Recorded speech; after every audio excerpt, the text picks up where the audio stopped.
Remember those affordable tiny laptops called Netbooks? They were super popular in the 2000s and even stuck around until the late 2010s. But then, all of a sudden, the netbook said adios and left. So what happened? Why did these cute affordable tiny laptops emerge and then suddenly disappear from the market overnight? Well, let's find out. At first, netbooks started out as this one brilliant idea. Make laptops tiny, super portable, and cheap enough that just about anyone could buy a laptop. Back then, around 2008, the year I was born in, laptops were still pretty bulky and expensive, so netbooks felt like a breath of fresh air. Brands like Asus with their Eee PC, Acer with the Aspire One, and Dell's Mini series became household names for people wanting to get a get-things-done machine without breaking the bank. They had small screens, usually between 8 to 12 inches, a lightweight chassis, and ran low-power processors like Intel's Atom chip. Sure, you can game on them, nor run anything remotely heavy. But if you just needed a laptop for basic word processing, emails, Excel, and whatnot, they were really great value for the price. But of course, there's obviously going to be a catch to it. As useful as netbooks were, they had some major compromises. The screens were tiny and low res, the keyboards were cramped, and performance was, well, let's just say my 100cc motorcycle could probably go faster. But hey, they were cheap, they got people online, and that was all that mattered. So they worked, and that was enough for people. Netbooks were like the old Toyota Camrys of the 2000s laptop space. As long as it was cheap and got the job done, it was bound to be bought.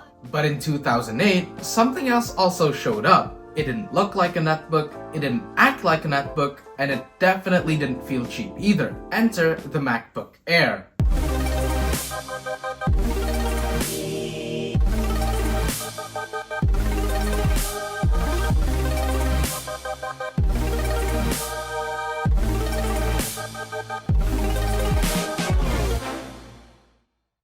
Steve Jobs literally pulls a laptop out of a manila envelope on stage, when every other laptop still looked like a freaking brick. Because of course he does, that's called Apple marketing. The MacBook Air was superbly thin for its time. In fact, it was the thinnest laptop when it first launched. It looked like something from the future, and even today, the design language still feels quite modern. But let's be honest, the first MacBook Air was more of a cool flex than actual practical machine. This is the original MacBook Air, the generation that came out in 2008. And it sucks. It had an underpowered Intel Core 2 Duo, ran hot, and had barely any ports. No SD card slot, no Ethernet, not even a CD drive, which was still pretty important in 2008.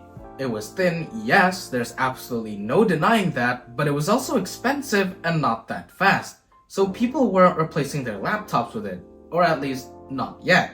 Because that would come at a later time. While the OG MacBook Air had its many flaws, it was the beginning of something new.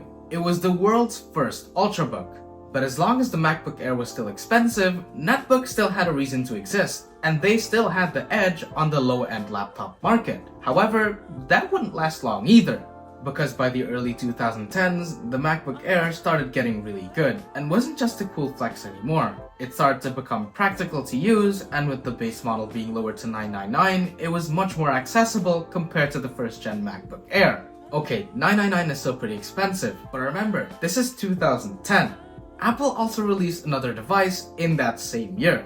Can you guess what that is? If you guess the iPad, you are absolutely correct. Now at first, it didn't seem like a netbook killer. It had no keyboard, no file explorer, no mouse, no USB ports, and it kinda is just an enlarged iPhone. And it still kinda is today too. Just, with a keyboard you can buy separately for the price of a whole used bloody netbook. But here's the thing, people absolutely loved the iPad. It was simple to use, fast, and the battery life absolutely smoked any netbook on the market.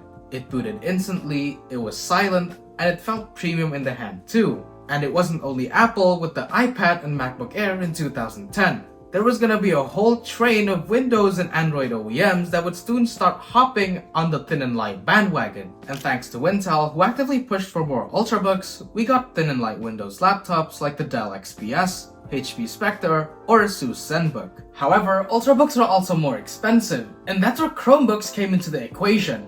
In 2011, Google dropped Chrome OS, a lightweight, web-based operating system that didn't need beefy specs or a fancy CPU to work well. At first, people didn't really know what to do with a Chromebook, considering that you can't really do anything on it besides Word or Excel.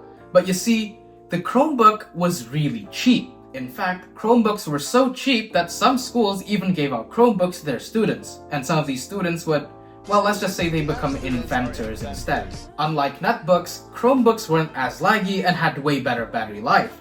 This is because Chrome OS was, well, it was essentially just Chrome made into a full OS. It was really light and didn't really demand much power, unlike the netbook, which had a cut-down version of Windows. Chromebooks didn't need powerful processors because the whole OS revolved around the browser, thus the name Chromebook. This made them really popular among students, schools, and anyone who just wanted basic internet access for browsing or word processing.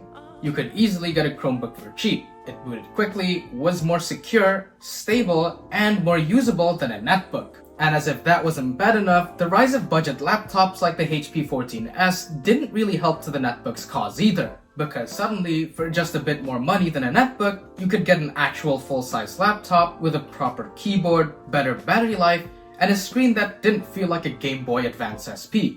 Manufacturers started focusing more on entry-level ultrabooks and sleeker budget models. Stuff like the Lenovo IdeaPad, HP Pavilion X360, or Acer Aspire series started showing up with much better performance and usability while still keeping prices relatively low.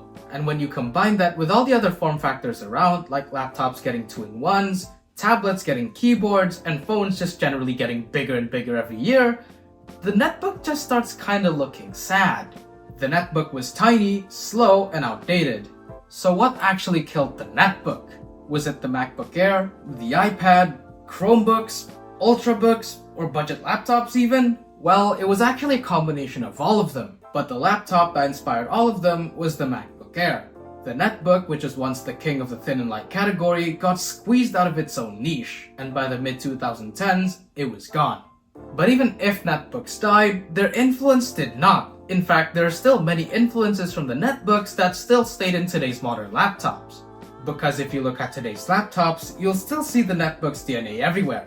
The portability, the low-cost accessibility, the idea that computing shouldn't be exclusive to the rich was all the netbook's pioneering. And that core philosophy stuck around. And you could probably even say that the netbook walked so that the rest of the laptop market could run.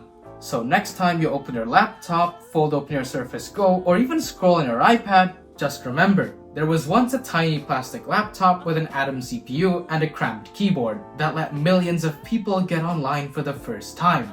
And that's definitely worth something. If you had a netbook back in the day, drop the model in the comments below. Was it an Asus Eee PC, an Acer Aspire 1, or even maybe the Dell Mini? Drop it down in the comments below, because I'm actually pretty curious. And hey, if you enjoyed this dive into older tech, don't forget to drop a like and hit that sub button. It really helps me out a lot. And don't forget to stick around for more stories like this. And as always, thanks for watching, love you all, have a nice day.